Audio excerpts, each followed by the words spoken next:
Welcome back to the Malt Miller YouTube channel. Today we are taking a deep dive into a product that we've used extensively recently, and that is the FermZilla Gen 3.2.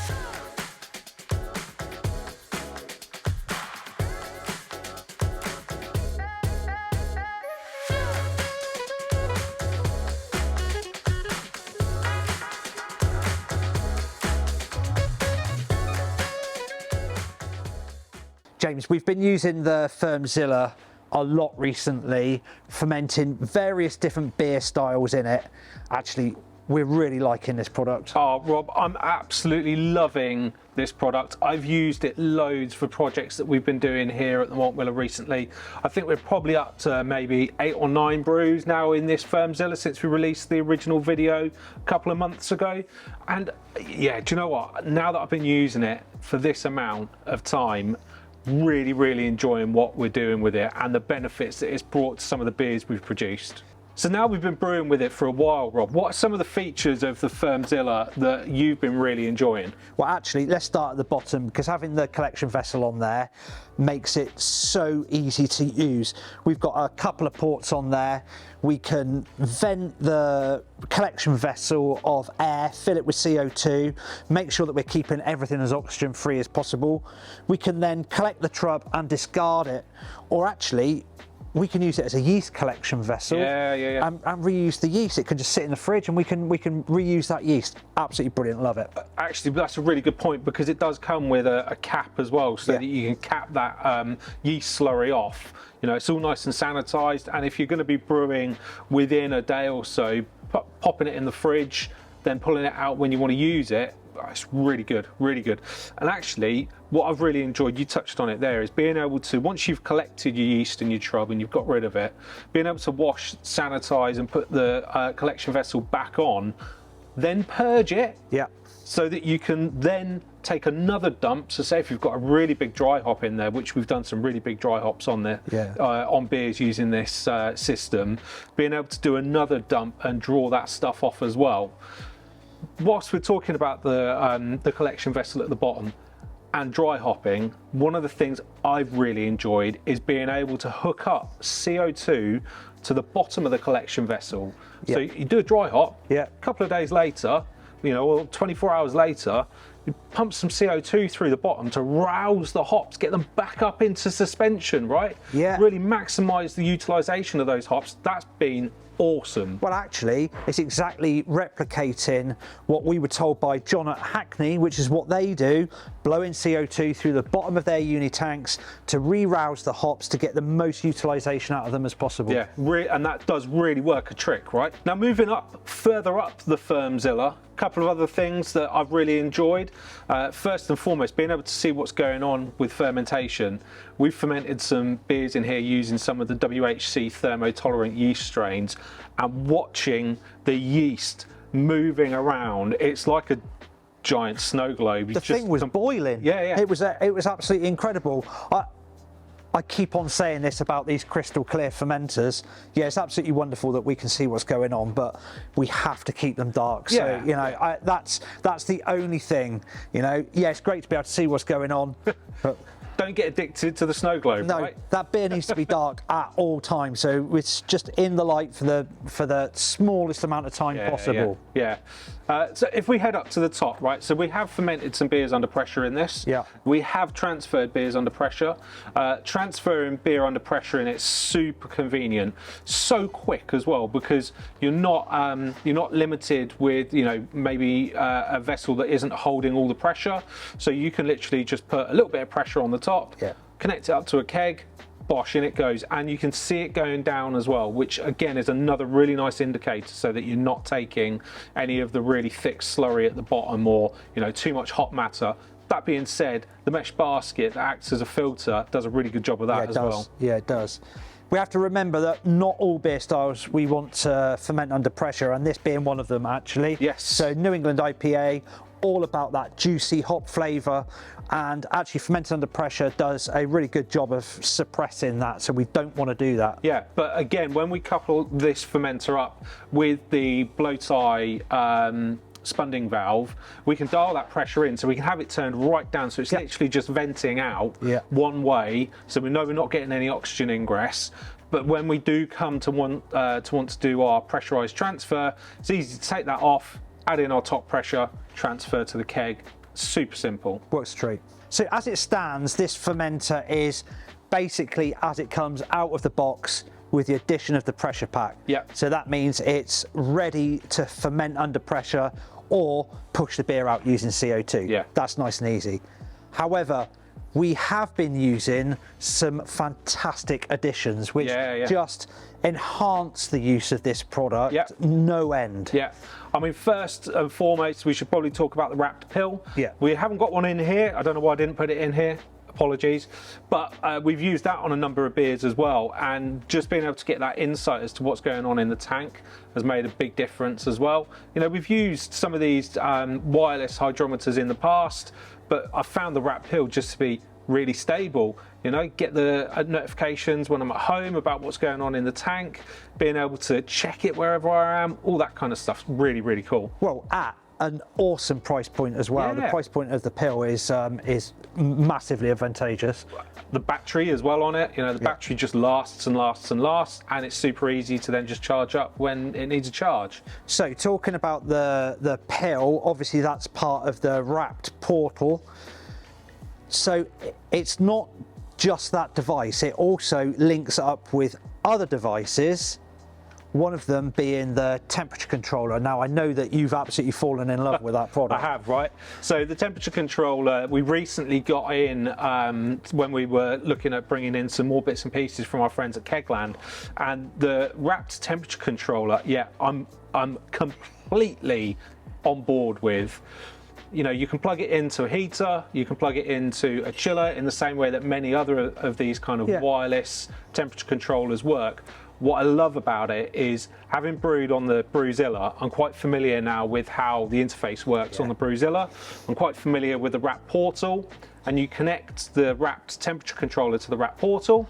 It will then talk to the RAPT pill. And if you hit a certain point in your fermentation, so like a gravity point that you want to trigger something, so you want like a temperature ramp, or you want the temperature to start cold crashing, and you want it to cold crash over a number of days, you can build a fermentation profile, and then the RAPT temperature controller will work with the pill and do all of it for you. Right, so this is actually a step forward. So we've had wireless hydrometers and temperature gauges that talk to a bit of software and they work on temperature. But this is a step forward where the pill will actually work on gravity readings and create the change, the step change in the temperature controller, and that is something completely new. And you build a profile all in one place. You're not having to go back and forth between different bits of software and various different things that you might have like hacked together. It all does it all for you, and you know that when you get to that gravity reading, it's going to change. You know, it's going to trigger that temperature change, and it will just do it all for you. So fully automated fermentation profiles, which is really cool. The other thing I do like about the RAPT temperature controller is just actually how nice and robust it feels. It's got a really nice mounting plate on the back so that you can mount it in different sort of orientations dependent on your brew space, and it just works. You know, it's really, really good, robust, solid bit of kit. So talking about the temperature controller, we obviously need to talk about the heating side of it as well.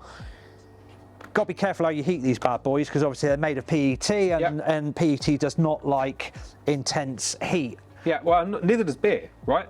You know, you don't want to heat beer too aggressively, you know, which is why many of the heaters that are sold for submerging into, you know, bigger uni tanks, they're all low watt density. And you're right. I know exactly what you're going to talk about now, which is the heating wrap, the RAPT heating wrap. So it is ultra low watt density. In fact, they've tested it, and actually you can wrap it around this thing when it's empty and it still doesn't damage the unit. So it's actually designed for these PET fermenters. It's only 30 watts, but it's got it's a really large unit, so that it can be completely like the really low watt density, so it's such a really gentle heat. Well, you always talk, Rob, about beer needing, you know, during fermentation and after fermentation especially, beer needs to be treated with care. Yeah. You need to be gentle with it, right? You need to treat it with respect, care and love, because you put all that hard work in on brew day, you don't want to spoil it, right? Exactly. So actually what that heating wrap does is exactly that. It treats the heating of the beer really gently, and that's really advantageous. And again, we've used it a few times now with a few different brews, and it's done a fantastic job. Now, it's been the winter here, so we haven't really had to worry too much about the cooling side of things, because, you know, we can, when it hits a certain temperature point, heater stops, and then just the ambient temperature is cold enough. Yeah, it brings it down. But that being said, hooking the RAPT temperature controller up to a fridge, you know, a larder fridge, or, you know, maybe if you've got like the all-rounder where you haven't got the collection vessel on the bottom and under counter fridge, there's loads of different ways to do it. It works a treat. James, the FermZilla, fully accessorized up, ready for us to use something that we haven't talked about, which is the hop bong. Yeah, that's right. So that we can now dry hop completely oxygen free. Yeah, I mean, just as a aside, before we go too far and start getting all Cypress Hill and talking about the hop bong, this is how we've been using the FermZilla, right? So we've got our heat wrap on, we've got the temperature controller mounted using the mounting plate, just tucked into the sleeve. We've got the temperature probe strapped up around the back, so it's giving us a good reading of what's going on in the tank. As we said, we could be using the RAPT pill, but I forgot to put it into this, so that's on me. But yes, we have also got the awesome hot bong set up on top of here, right? And we've used this product already and been very impressed with how it works. This is the same setup that we had earlier on in the video, so the wise amongst you will obviously realise we have had to take the cap off of here to be able to fit the hot bong. Yeah, so the hot bong comes with a different lid assembly, different pressure head, basically. Works exactly the same way as the one that ships with the FermZilla, but it's got this lovely 2-inch tri-clamp that kind of comes up through the middle, which allows you to attach the butterfly valve, the really big butterfly valve on there. Then there's another tri-clamp on the other side, which means you can then fit your bong. Also, actually, in that lid, it's got some drillable ports in the lid as well, so you can actually fit cooling coil and you can fit a thermal well as well. Yeah. So why do we want to use a hot bong, right? Well, we've talked a little bit about how much we love that you can do low oxygen brewing with this. So minimize the oxygen contact with your beers. That really pays dividend when you're talking about big, hoppy, juicy pale ales and IPAs. But what this allows you to do is then add dry hops, oxygen free as well, which just takes that risk factor down even further of oxidizing your beer. Being able to add dry hops completely flush that with CO2, as we've done already, because actually you will notice that the valve's open on here at the moment. That's already all flushed with CO2. Oh, it just makes it such a usable product. It does. And it's dead simple to get set up and use as well.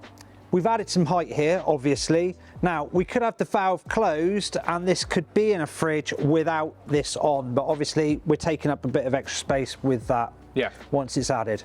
Now, Rob, our beer is ready to dry hop, so I think we should do a practical demonstration for everybody that's watching this on how to use the hop bong, how to add some hops and do it in an oxygen-free way. First things first, we're actually going to close this butterfly valve, James. Yeah. Make sure that's completely closed.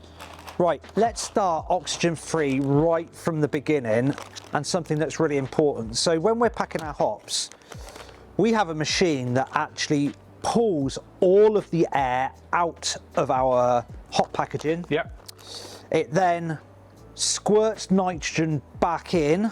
At that point, we've got two choices. We can either pull that nitrogen back out and vac seal, or what our preference is and what we actually do is leave the nitrogen in and seal them so that they're nicely, what we call pillow packed in our pack. So we know that the amount of oxygen in these packs is absolute minimum. Yeah, and we regularly test the packs as well, don't we, to check that. And you know, 0.2. Yeah, we regularly get under 0.2, right? Yeah. Okay, so the first thing we need when we're talking about adding dry hops in via the hop bong is to make sure we've got some sanitizer, because we're going to have to take a few bits off, right? Those trugs are absolutely fantastic in so many different places in the brewing process. Yeah. We obviously use food grade versions here at the Malt Miller, but they are so cheap to buy, and for digging out mash tuns, and also exactly what we're using it for here, there's like 4 litres of sanitising solution there. You could chuck it in, you know that it's going to remain sanitised, absolutely ideal.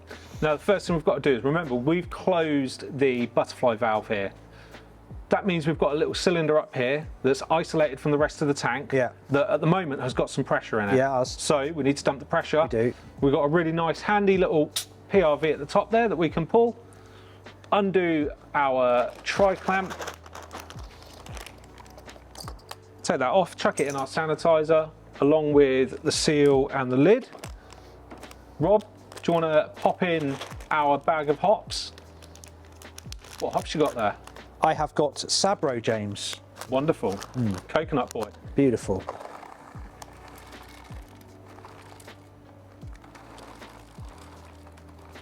Beautiful. There we go. Now we can add our seal and the cap back on. Reconnect the tri-clamp. Important step. Remember what we're doing. We do not want to put oxygen in. So we need to now purge our hop bong. And that's really easy to do as well. Yeah. First things first though, can you open the PRV for me, please, I can. Rob? Now, you've got one of the carbonation caps on the side of the hop bong here. We've got a handy gas bottle. We're going to hook up a disconnect to that. We're now blowing CO2. But they're having a little party. They are. We're blowing CO2 through the hop bong, out through the PRV. We can shut that now. Don't need to do it for very long. No. So we now have a completely sealed hop bong that's full of CO2 and hops, no oxygen. Do you want to do the honours? I do. So actually we're just putting a small amount of hops in here. That will take 180 grams at that hop bong. Right, here we go. Give it a little wiggle. And in they go. It's a bit difficult to see them in there because of this wonderful krausen that we've had develop on the beer we've been brewing. But they're in there. We've dry hopped, right? Job done. We can now actually, now that this valve is closed, we can now actually remove the hop bong if we want, straight into sanitizer, ready for use next time. Yeah. James, that's been absolutely brilliant. I know, right? Really cool. Being able to ferment under whatever pressure we like, given. Yep. We did this at very, very low pressures. We've been able to oxygen-free dry hop. And actually, I know that on camera, initially we only put like a small amount in, but actually we did it a couple of times so we could get some nice B-roll. And we put a lot of dry hops in here. Yes, you know, there was, I think, well over 100 grams have gone in. We've also managed to disregard the trub. Yep. Cleaned out the collection vessel. We have roused the hops using CO2, which was great fun. Loved doing that. That was brilliant. But also, we've been able to completely monitor, control and monitor the fermentation temperature in here and remotely. I know, right? All of these accessories, you know, none of them are like ridiculous amounts of money. They're all affordable and you can add to your system as you desire, you know, as and when you want to build onto it. That's the really nice, it's modular, so we can start off with just the unit and then we can add to it as and when needs require or funds require. It's brilliant. I mean, we've actually done dry hopping with the FermZilla before we had the hop bong as well, where we were adding the dry hops into the collection vessel, you know, dumping beer back on top of them, rousing it again with CO2 to push them up into suspension so you're limiting the oxygen contact. It's just such a nice, easy to use, but advanced setup that doesn't break the bank, gives you loads of adaptability, and it's something I can't wait for us to take further with, you know, some further advancements that we might look at, and once we've got a bit more experience brewing with it. Look, we want to hear from you, so if you've been using a FermZilla with any of these accessories or any accessories that we haven't featured today, we'd love to hear from you, so drop it down in the comments below. We will come back to you. Now, also, if you're not already, subscribe to our channel, hit the bell for notifications, and make sure you give this video a thumbs up. You can also find us on Facebook, Instagram, X, and TikTok. And of course, it goes without saying, have a great brew.